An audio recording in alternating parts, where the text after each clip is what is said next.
কলকাতা থেকে সম্প্রচারিত আজকের সন্ধ্যার গুরুত্বপূর্ণ খবর এক নজরে শুনতে থাকেন। চুপ থাকার নিদান দিয়েছিলেন মমতা অভিষেক, প্রতিজ্ঞা ভঙ্গ করে কয়েক মিনিটের মধ্যেই মুখ খুললেন হুমায়ুন। এদিকে মহিলাদের আত্মনির্ভরতায় জোর, নয়া অর্থবর্ষে স্বনির্ভর গোষ্ঠীগুলির জন্য রেকর্ড ঋণ দানের ঘোষণা রাজ্যের। অপরদিকে পুলিশের অনুমতি ছাড়া কোনো মিছিল নয়, জেলার পুলিশ সুপারদের নিয়ে বৈঠকের সিদ্ধান্ত। এদিকে শুভেন্দুর গড়ে দেওয়ালে পদ্ম আঁকার কাজ শুরু বিজেপির। অপরদিকে হাত খরচ জমিয়ে গ্রামে গ্রামে বাথরুম বানাচ্ছে মন্দ্রিতা, বঙ্গকন্যার কাহিনী শুনে মুগ্ধ সৌরভ। অন্যদিকে আমার কোনো ব্যাপার না, টিএমসি আমাকে বহিষ্কার করবে কিনা সেই সিদ্ধান্তে তাদেরই নিতে হবে। অপরদিকে ফের জাঁকিয়ে শীত বাংলায়, আরও পারদ পতনের আশঙ্কা রাজ্যে, আবহাওয়ার বড় আপডেট। এদিকে 22 জানুয়ারি রাম মন্দিরের উদ্বোধন, দেশব্যাপী সব কর্মীদের ছুটি দিল রিলায়েন্স। এদিকে যে যা পারে করে নিক, আমি রাম মন্দির যাব, বোমা ফাটালেন এই সংসদ। এদিকে হাতে নাতে নিজের মিথ্যার জালে নিজেই জড়িয়ে পড়লেন শুভেন্দু অধিকারী। অন্যদিকে রামের নামে বাংলায় কতকগুলি স্টেশন আলোকিত করবে রেল দপ্তর, 22 জানুয়ারি আসছে দিন।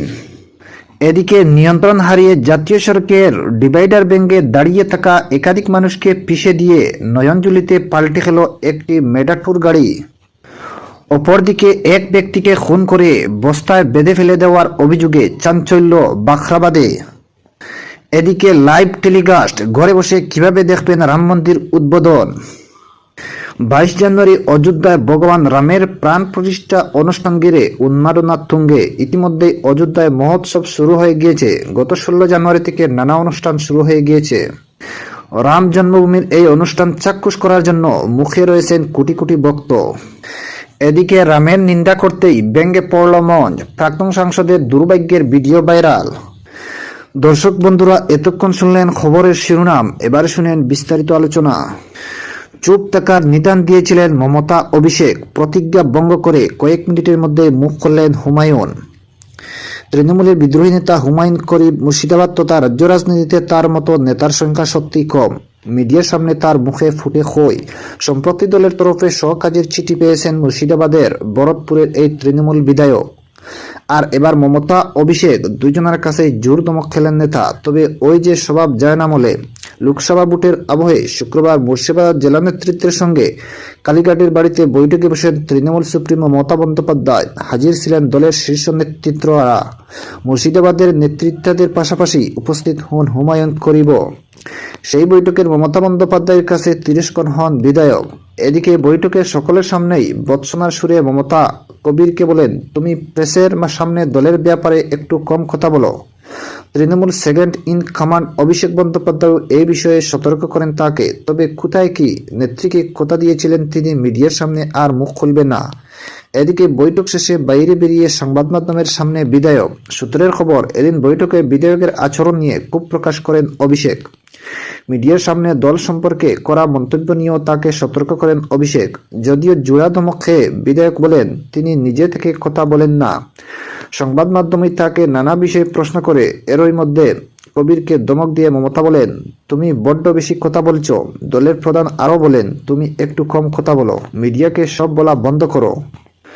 দল সূত্রে খবর, বৈঠকে নাকি অভিষেক কারো নাম না করলে বলেন, জেলায় ভালো ফল হচ্ছে, পঞ্চায়েতে জিতেছি, কিন্তু কিছু কিছু নেতা যদি ভাবেন জিতে মার্সিপাট্টা জমাবেন তাহলে ভুল ভাবছেন। প্রসঙ্গত, সম্প্রতি পঞ্চায়েত নির্বাচনের আবহে বিধায়কের সঙ্গে তৃণমূলের মুর্শিদাবাদ সাংগঠনিক জেলার সভাপতি শাওনি সিংহ রায়ের আঘাত সামনে আসে।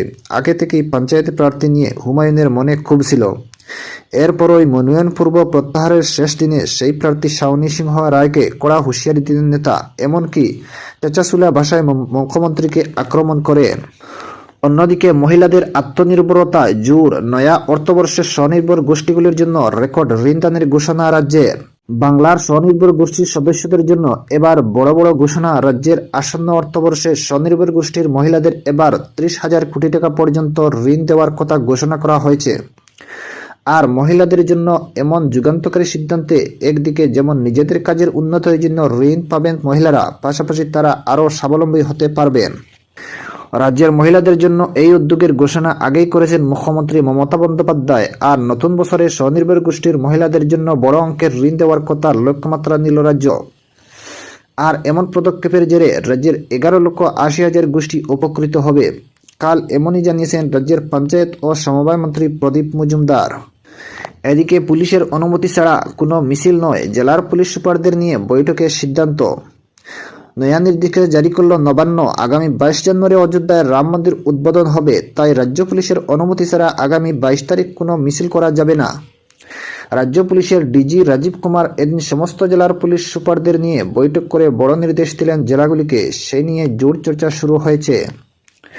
সেদিনই কলকাতা বড় মিছিল রয়েছে তৃণমূল কংগ্রেসের। হাজারা থেকে পার্ককাসা পর্যন্ত সংহতি মিছিলের ডাক দিয়েছে তৃণমূল কংগ্রেস। তার পাশাপাশি সব জেলাতেও অদিন কর্মসূচি রয়েছে তৃণমূল কংগ্রেসের।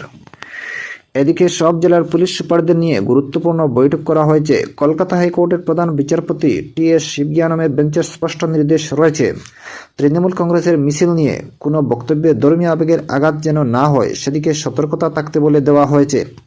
একই সঙ্গে ট্রাফিকের সমস্যার বিষয়টিও মাথায় রাখতে হবে বলে জানিয়েছে প্রধান বিচারপতি। কলকাতা হাইকোর্টের সেই সতর্কবার্তা মাথায় রেখে সব জেলা যেন অপ্রীতিকর ঘটনা এড়াতে ব্যবস্থা রাখে সেই নির্দেশ দেওয়া হয়েছে পুলিশের বৈঠকে। মিছিল করা নিয়ে নবান্নের অবস্থান স্পষ্ট করে দিয়েছেন রাজ্য পুলিশের ডিজি রাজীব কুমার। অপরদিকে আমার কোনো ব্যাপারে না, টিএমসি আমাকে বহিষ্কার করবে কিনা সেই সিদ্ধান্ত তাদেরই নিতে হবে। কাল লোকসভা ভোটের প্রস্তুতি বৈঠকে প্রকাশ্যে বেফাঁস বলার জন্য মমতা বন্দ্যোপাধ্যায়ের ধমক খেয়েছেন তিনি, কিন্তু তাতে যে তিনি বিদ্রোহে ইতি টানবেন না তা স্পষ্ট করে দিলেন মুর্শিদাবাদের ভরতপুরের তৃণমূল বিধায়ক হুমায়ুন করিম। পাল্টা চ্যালেঞ্জ ছুড়ে বললেন, দল আমাকে বহিষ্কার করবে কিনা সেই সিদ্ধান্ত দলকেই নিতে হবে। অপরদিকে ফের জাঁকিয়ে শীত বাংলায়, আরও পারদ পতনের আশঙ্কা রাজ্যে। আবহাওয়া বড় আপডেট। জাঁকিয়ে না হলেও কিছুটা শীতের আমেজ ফিরল বাংলায়। প্রায় 17-এর কাছাকাছি পৌঁছে যাওয়া রাতে তাপমাত্রা ফের নামল 14-এর ঘরে। তবে 23 জানুয়ারি পর্যন্ত আর খুব বেশি পারদ উত্থান পতন ইঙ্গিত নেই। 24 জানুয়ারির পর আরও সামান্য পারদ পতন হতে পারে। দক্ষিণ এবং উত্তরবঙ্গে আংশিক মেঘলা আকাশ, ঘন কুয়াশার দাপট। সিকিমে তুষারপাত হতে পারে আগামী দুদিন। দার্জিলিংয়ের উঁচু পার্বত্য এলাকাতেও তার প্রভাব। দক্ষিণবঙ্গে হালকা থেকে মাঝারি কুয়াশা কলকাতা সহ রাজ্যের বাকি জেলাতে। সকালে কুয়াশা থাকলেও বেলা বাড়লে আংশিক মেঘলা আকাশ। কুয়াশার সতর্কতা বীরভূম, মুর্শিদাবাদ, নদিয়া ও বর্ধমান সহ সংলগ্ন কিছু এলাকায়। সকালে আংশিক মেঘলা আকাশ, বিকালের পর মূলত শুষ্ক আবহাওয়া। আসাম ও সংলগ্ন এলাকায় রয়েছে আরও একটি ঘূর্ণাবর্ত রয়েছে দক্ষিণ পশ্চিম মহাসাগরে। নতুন করে পশ্চিমী জোয়ানা উত্তর পশ্চিম ভারতে। পশ্চিমী জোয়ানার প্রভাবে উত্তরপ্রদেশ সংলগ্ন এলাকায় ঘূর্ণাবর্ত। শ্রীলঙ্কা উপকূলের কাছে দ্বিতীয় ঘূর্ণাবর্ত। কর্ণাটক থেকে ছত্তিশগড় পর্যন্ত একটি অক্ষরেখা রয়েছে। দর্শক বন্ধুরা, আজকের সন্ধ্যার গুরুত্বপূর্ণ খবর এখানেই সমাপ্ত।